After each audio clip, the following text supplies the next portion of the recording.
à tous, alors comme je n'aime pas rester sur un petit raté cuisant, aujourd'hui on réalise un chalet de montagne en rondin et j'ai commencé à le monter, je vais vous expliquer tout ça. Alors pour les côtes, pour l'avant et l'arrière, on a 15 cm en longueur, ici on a 12 cm et dans la pointe on a plus, je ne sais plus, dans la pointe on a 19, voilà. Les petits côtés, quant à eux, font donc 12 cm en hauteur et 7 cm en largeur. J'ai commencé par le côté arrière, avec une paille plus longue en bas. Donc sur le côté, forcément, je commence par une paille courte.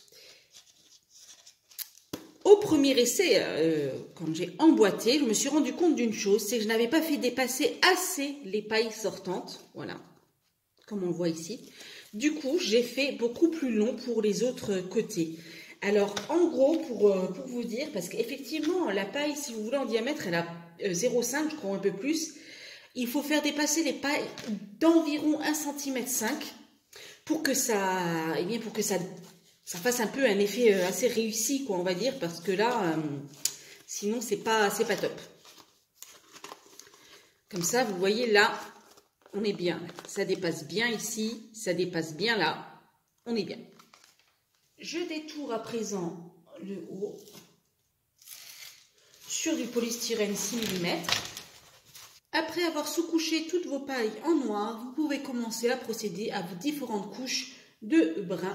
J'ai placé mes fenêtres en plastique rigide de récupération comme d'habitude. Le montage de la maison, comme on a fait des rondins assez longs, peut se faire même sans colle. Vous pouvez en cliqueter, elle tient. Voilà. Donc ça, c'est super pratique. Bien sûr, vous pouvez mettre un petit point de colle, comme je l'ai fait pour assurer à certains endroits, c'est pas plus mal. Alors, avec de l'acrylique, on va maintenant réaliser les futures guirlandes décoratives.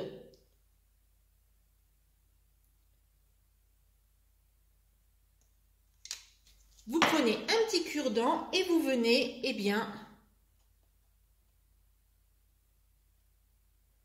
voilà, faire des petits... Alors, c'est exactement le même principe qu'avec la colle chaude, mais très sincèrement, le rendu avec l'acrylique est beaucoup plus joli. Alors, bien sûr, ça met un temps de séchage, je dirais, assez fou. Mais, eh bien, voilà, on n'a rien sans rien. Hein, et, pour le coup, je préfère le faire à l'acrylique. Voilà, il faudra vraiment bien laisser sécher. Hein. Pour réaliser ce genre de silhouette, alors je ne peux pas vous le montrer parce que ça nécessite mon téléphone qui me sert aussi à filmer, mais je lance sur mon téléphone donc une recherche Google Images d'ombre de personnes à table. Et sur l'écran, je viens poser un plastique rigide et je viens peindre avec un cure-dent la forme, je viens décalquer en fait la forme et ça me donne ça. Notre chalet de montagne est terminé, entièrement réalisé avec des pailles et du carton. Alors bien sûr, quelques petits objets bois de récup, hein, de mes planches de découpe, la 3D, des objets 3D. Donc achetez-les, hein, par exemple là, la grande roue qu'il y a chez Action à 3,99. Ça vaut plutôt le coup parce qu'il va y avoir des choses que vous allez pouvoir utiliser, comme ici pour faire la rambarde, entre autres.